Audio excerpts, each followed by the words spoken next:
needs instructions sometimes.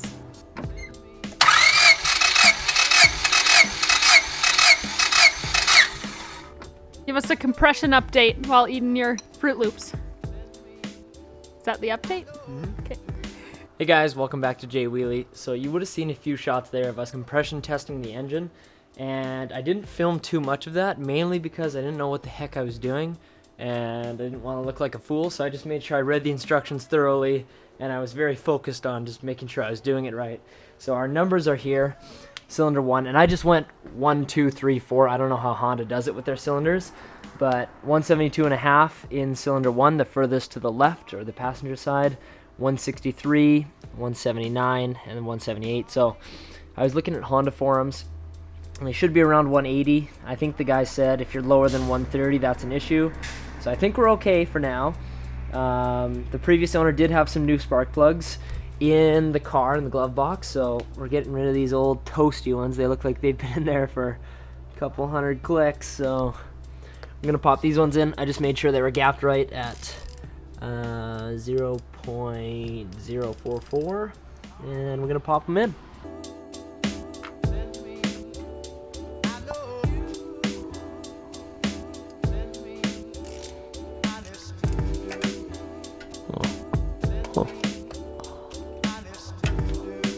Huh. Uh-oh. Didn't really think that one through. Alright, so I couldn't get this piece off of the spark plug when I was trying to pull it out, so I had to pull the plug out, and then I couldn't get the plug out of this socket to save my life. So the last 10 or 15 minutes was me trying to just pull it out. What ended up working was using the smaller, what is that, 1/4 inch? To punch it out this way and then pull it with my hands as well. So if you guys get stuck with that issue, then pull it out like that. Alright, now lots of people will just drop plugs in, and I don't like that because it could mess with your gap, so we're playing it safe using one of these long, tongy, spidery things. And we're just going to drop the plug in nicely and then tighten it from there. Alright, let's pause here for a second. I feel like I just started working on this thing, and I didn't really tell you guys what was going on. So I told you guys in the last video I would update you on what is going on with the build with this EK hatch and the engine and everything that's going on. So this is a D16 Y7, I believe, as far as I know. And this thing, I've heard some people already want me to K-swap it and do other things, but this is just a budget build, and the point of this build is just to allow me to learn more about turbos and everything it takes to turbocharge an NA car, or a naturally aspirated car. So the plan for the build is obviously to boost it, and what I've been looking at for turbo kits was originally eBay turbos, but then I was watching some different YouTube videos and I came across the CX Racing turbo kits, and those are right around $1,000, $1,050 before shipping and everything. And apparently those have a little bit better of a manifold, so you don't shoot little pieces of welds and stuff into your turbo. So if you guys have any experience with that, I'd love to know what you think is good for a turbo kit, because I haven't ordered one yet. I will be doing that very soon though, so if you have any input on this, just leave a comment down below. And in the meantime, I want to show you guys something that is quite interesting. So yesterday I came out of the car here just to check it out, because we had these big oil leaks under here, and I'm wondering where all this oil is coming from. So I look under here, and I see this. Now, this to me looks like there's a hole in the bottom of the transmission, and all this oil, not a lot has leaked here, but it was leaking pretty bad when I bought it, and I didn't check it out very clearly, which would be my bad. So the bottom of the transmission looks like it's cracked open, and there's some rocks jammed in there as well. So what I have here is some Q-tips, and we're just going to get in there and get all the rocks and gravel and stuff out from underneath. And then we have some JB Weld high heat stuff, like kind of the putty that you squish together, and we're just going to try and close up the bottom of the transmission with that JB Weld, and hopefully that does the trick. Now I'm actually very, very surprised that this thing made it home with no transmission fluid in there, because I can look inside and there's nothing in there. It's just like the little bit that's dripping out and some rocks around the hole. So I'm just going to give you guys one more shot in there, because this is the way I looked at it yesterday.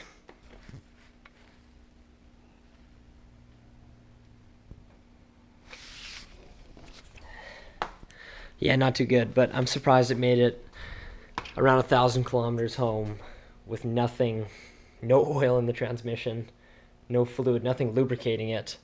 And that could be a reason why that's causing like drag and friction as well. All right, I've been digging out sand and rocks for about 20 minutes at this point. Here's what it looks like now. We just had the needle nose pliers in there and grabbed a big rock out, and we continue to clean. All right, so obviously you can see here the hole that I'm sticking the Q-tip in the bottom of the transmission, and the rocks that I'm trying to fish out.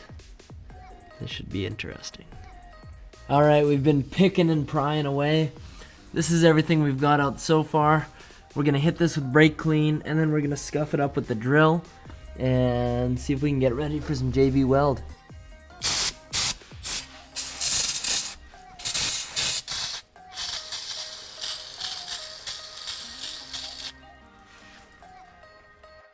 All right, now I don't recommend this.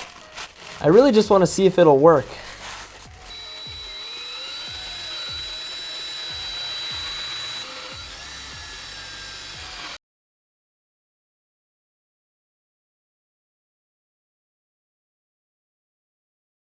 Okay, here's an update on this left front wheel. So all the other wheels, the rear ones spin very freely.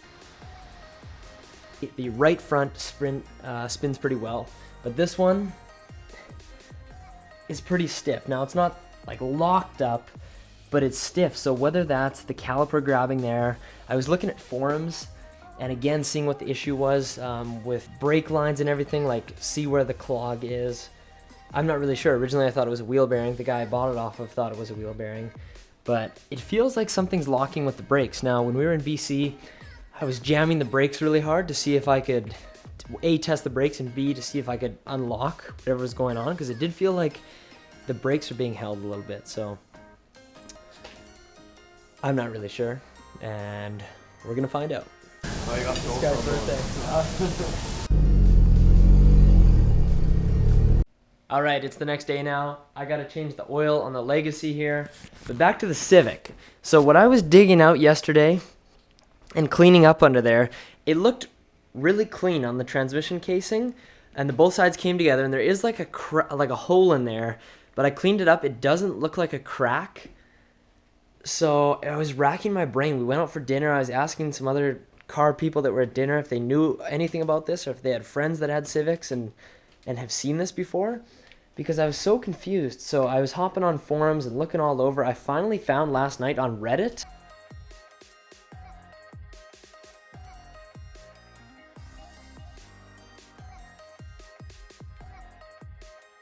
Okay, so what I'm doing right now is diagnosing why this left front wheel is having issues turning and spinning.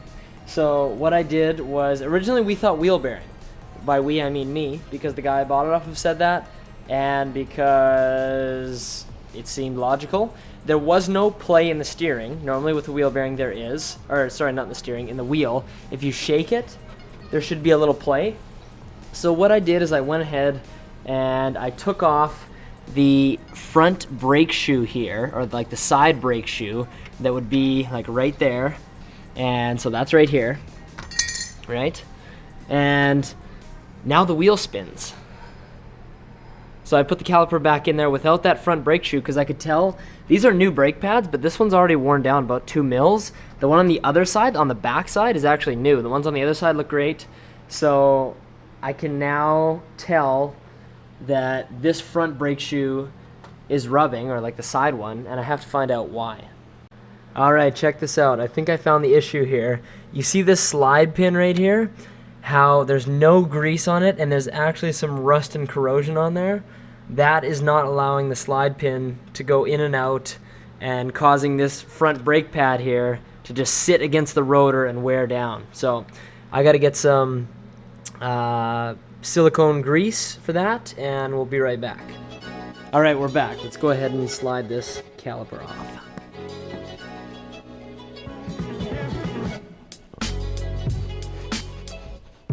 there's what that slide pin looks like, rusty and corroded, so let's clean it up. Okay, we got a little better lighting now. Check it out. So we're just gonna clean up the rust from inside there and here. And I just pulled this little rubber grommet off and it's full of rocks. So we're gonna get the rocks out, get the rust off here. Let's do that.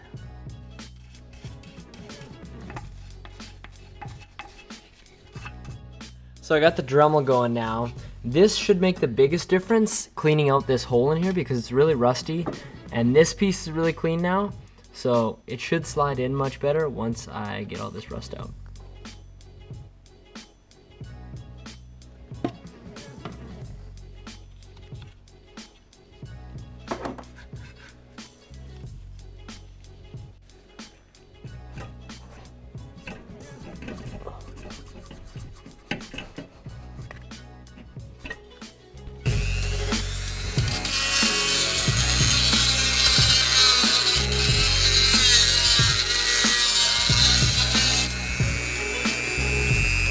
Alright, check out how much easier it slides on now, even without the grease yet.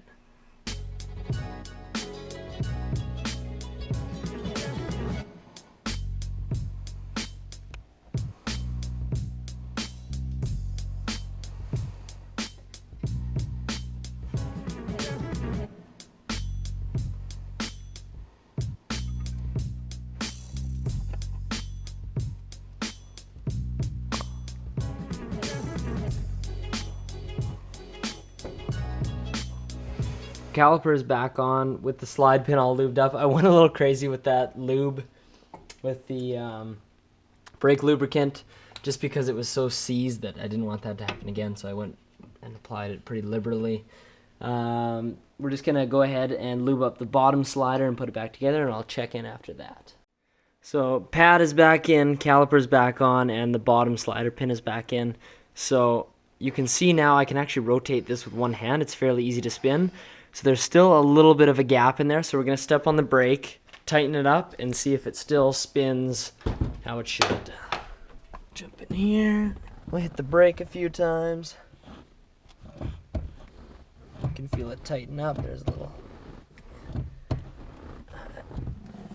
pocket in there. Hopefully. Slider pin. Oh, see, they did tighten up again. That's not good. They did tighten up again. Darn. Not good. Okay, well, I didn't think it did anything, but I put the wheel on, and it actually does rotate now. I can use one hand now instead of two, and it does spin freely a little bit, so we're gonna cross our fingers and hope that that worked. And the crappy thing about right now is that this thing needs a used vehicle inspection before it can be on the road, and it doesn't have that yet, so I can't go out and test the stuff that I've done to see if it works. But that's about it for tonight. Thank you guys for watching this video. I'm sure it was all over the place because it was filmed over a couple days and I didn't know where I left off and everything, so it was probably a little choppy. But thank you very much for watching. I want to give you guys a little piece of advice today because over the BC trip and everything, that didn't happen. So my bit of advice for today is to stay committed to something, put the effort in, and you'll eventually get the results. So thanks again for watching. See you next time.